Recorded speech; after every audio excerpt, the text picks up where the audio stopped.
Hope you all enjoyed the presentation.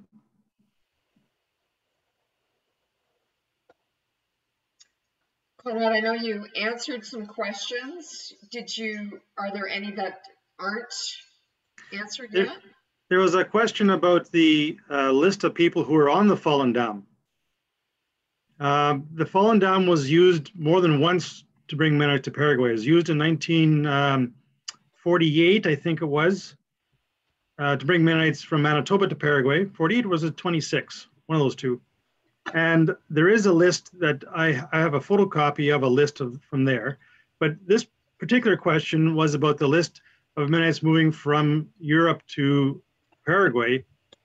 I don't have a list of that group on that ship at that time, but MCC records in Akron may. And Colleen is wondering if individuals can access the archives to research family history and how.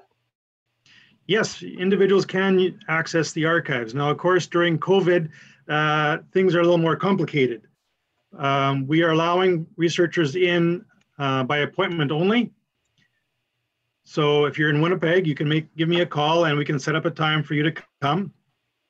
Winnipeg currently is in code red, so that means I can only have one person in at a time. But you can also send us an email and ask us some questions, and we can see what we can do remotely from our desk and see what we can send to you. So send me an email, info@mharchives.ca. That sounds great. And we are going to be sending out a follow-up email. So we'll have Conrad's email in that message so that if you want to contact him, you can do so. Conrad, I know there's a number of resources available online as well that people can access. Yeah, there's Mennonite historical societies and archives in all the provinces from BC to Quebec. Some of them are participating in this series, this webinar series. But each of these archives will have resources. There's something called the Grandma database, grandmaonline.org. That's a database of about 1.4 million Mennonites of the Low German descent. And that costs about $20 for a 2-year subscription. You can also go to MennoniteGenealogy.com, and there they have a number of documents that have been translated. So not the documents themselves, but translations of documents. And it's divided by region, Prussia, Russia, Canada. And so that can also be helpful. Great. We can include links to those in the email as well. Margaret is asking, what's your oldest possession in the archives? Well, one of the oldest things is a songbook from Spain that comes from a monastery. In the first session that I did, we had a little feature on that. So the book is maybe, I don't know, 2 feet wide and 4 feet long, weighs about 50 pounds. The covers are made out of wood and the hinges are made out of metal. So that dates from about the late, they don't know exactly, there's no date on it, from the late 1500s, early 1600s. Great. And Lynette is wondering, is the MHA involved in any digitization projects to make materials more broadly available? Yes, we're involved in digitization projects. The best example is the MAID project, Mennonite Archival Information Database. So you go to Archive, we'll send out a link. And it's a database that holds photographs. So we've digitized photographs and put them on this database together with about 14 other Mennonite archives in North America. So not only our photographs, we have about 30,000, but archives from 14 different archives will have photographs on there. So we're always looking for different ways of digitizing things. Of course, it takes funds to do that. Not only funds to digitize them, but funds to store it long term. An archive, we want to keep things forever, right? So you pay to digitize things, but then you got to pay to store them, not just 1 year, 2 years, 3 years, but forever. So those costs can be large and need to be factored in. So we want to do things cautiously, but yes, we are working on new systems and projects around digitization to provide access to materials. That's great. Speaking of photos, Conrad, Gary Schmucker is wondering who took that panorama photo that was so amazing, and then where it was taken. I forget the photographer's name, but it was done, I think, in Freeman, South Dakota in 1923. Okay, that's cool. And Erica is wondering where she can buy archival storage boxes such as yours, preferably a Canadian source. Is there like a shop where you get all that stuff, or do you have to buy them online? Where do you get that? Go to Carr McLean, C-A-R-R, Carr McLean, and that's where we get all our archival materials. They have a thick catalog of different materials where you can get different kinds of things for photographs, boxes, gloves, you name it, they got it. Carr McLean in Toronto. That's great. Chris Sumner is wondering, are you aware of any materials in your possession that would highlight intersections of Mennonite and Scottish settlers in Manitoba? He's of Scottish descent and he's married into a Mennonite family, and he's interested about the connections. There's an interesting story on what we call the Mennonite West Reserve, which is in the Altona-Winkler area of Manitoba. This land was set aside for a Mennonite settlement, but on the western edge, where the escarpment starts, and there's a bur oak forest there were English settlers there, squatters in a sense, and that there was a dispute about who got the land, and were these English people, and I don't know if they were Scottish or not, but they were English, did they have rights to being on the land or didn't they? And so there was this conflict called the Canuck boundary conflict that took place. And so that would be one example. And how did they settle it? Peacefully, I hope. There was some shenanigans that went on at first, but yeah, they finally came to a good compromise. That's good. And John Giesbrecht is wondering, do you collect things like clocks? Do we collect things like clocks? Yeah, that's a good question. So in my little spiel about archives, I focused a lot on original documents. And someone in the chat said, well, wait a minute, you got some newspapers there behind you. Are you more of a hybrid? So archives typically focus on one-of-a-kind documents or documents that support the mandate. And so we are about the Mennonite community, and so these newspapers fit. When it comes to clocks and 3D objects, they are usually better stored in a museum. We have one such clock on display, but it's an exception more than something we usually collect. So the first thing I'd suggest is connecting with a Mennonite museum such as the Mennonite Heritage Village in Steinbach. Yeah, or send me an email and we can talk further. And so have you ever sent things to the Mennonite Heritage Village? Like yeah, we've had a few things on display there at the museum, including the one clock that we do have. We've also sent some things to the Canadian Museum for Human Rights. They have a replica tongue screw that we have on display at the Museum for Human Rights. Randy Clausen says, Conrad, thank you for recognizing the amazing translation work of Esther C. Bergen, who also gave us access to many hymns of faith. He says he recalls many visits with her and discussions about her translation work.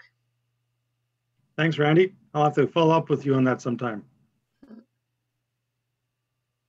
And Erica has a question for the archivists, people who would like to be archivists. Where did you get your training? Is there an archive school? Where do you train for something like that? There are 3 archive schools in Canada, one in Toronto, one in Winnipeg, and one in BC. I did a lot of on-the-job training and hands-on. I went to workshops and stuff like that. And then I also did some schooling on archives. That's great.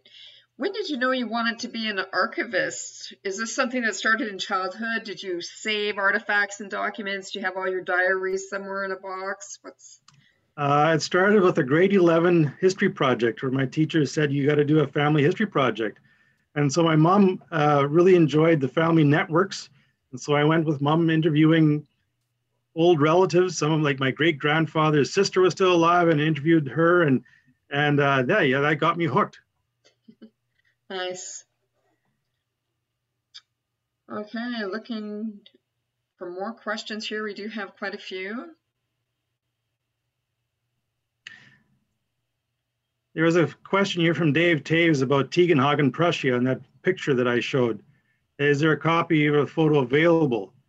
Yeah, if you send me an email, I can send you a copy of it. It's kind of big, so I'll have to see how I can reproduce it. But yeah, I can send you a copy of it.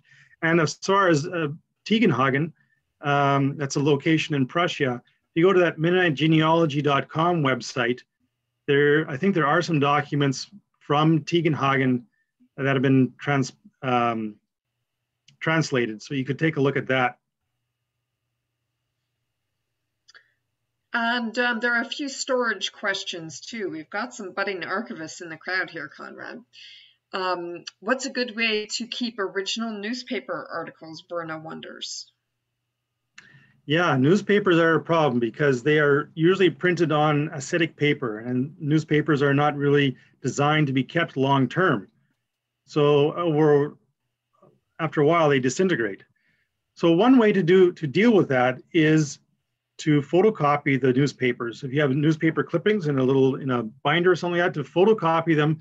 Nowadays, it's not that much more expensive to do it in color. So then you would have the color photocopies and then the originals. And whenever you wanted to look at them, you'd use the color photocopies. Those photocopies will probably last longer than the original newspapers. The other option is that you can go through really expensive deacidification process where you wash it, and but yeah, that's worth a pretty penny. So I'm not sure if you'd want to go to that length. That's great. Mervyn is wondering if are there any intersections such as with the Hans Hare House and the Longhouse in Willow Street, Pennsylvania? We have not had a lot of interaction with other, especially American museums. It is interesting to note we have in our series this time around, we have 3 Canadians presenting and 2 Americans, and in the winter it's about equally balanced, so it's coming together of museums and archives across the nations. Oh, Mervyn meant with the Native peoples, the Indigenous people of Manitoba and Pennsylvania. Any connections? You mean connections between Mennonites coming to Manitoba and Aboriginal peoples? Is that the question? I think he's wondering, yeah. So Mervyn, you've added something here in the chat, Mennonites and Native people. Okay. So when the Mennonites came in the 1870s, Aboriginal peoples were on reserves at the time, separate lands set aside for them. And there's been quite a bit of interest in that question recently. How much interaction was there between Aboriginal peoples and Mennonites? And surprisingly, I have not seen a lot of evidence of that in the documentation. You'll find bits and pieces, but not a lot. So I don't have a lot of stories to talk about that kind of interaction between Aboriginal peoples and Mennonites in Manitoba from what I've seen in the documents. Okay, thanks.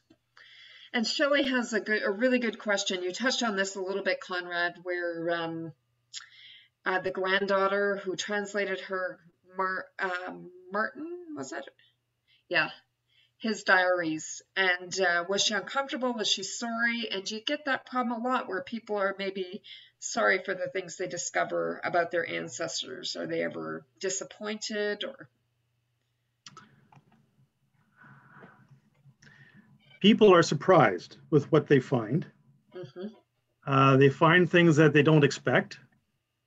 They don't always share with me how they process what they find. And I suspect there are times when they are a little bit disappointed in what they find.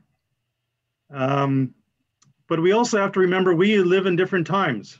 Mm-hmm. I talked about context. And people living years ago are lived in a different context than we do today and different values. We can't foist, in my opinion, we can't put our values on those people of the past. We can't expect someone to send an email message who lived 300 years ago. So yeah, there are some times when we find things that we don't know exactly what to do with or how to process that. That's great.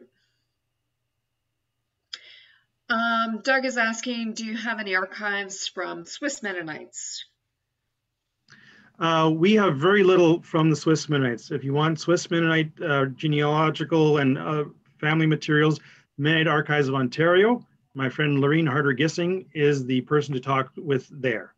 And then there will be more places in the US that would have stuff on Swiss Mennonite story. And then, of course, going to Switzerland itself. Excellent. I think we're going to wrap up here in a minute or two. Does anyone have one last burning question that they want to ask Conrad? Yes, Mervyn is mentioning Lancaster Mennonite Historical Society and Mennonite Church USA archives also have good stuff on Swiss Mennonites. And Jason Kaufman from Mennonite Church USA is going to be sharing in this series. And Lancaster Mennonite Historical Society, Jean shared from there the last time, so those recordings are available. Thank you so much, everyone, for joining us, and we will send you a follow-up email with resources and some of the things that Conrad has shared tonight. Thanks again, Conrad. That was wonderful to see inside the archives, to hear your heart and your passion about why it's so important to keep our memories alive, and just the importance of documenting and carefully protecting the Anabaptist story. Right, Thank you all for joining us, and I was pleased to be part of this. Sorry to cut you off. No problem. Have a great night. All right.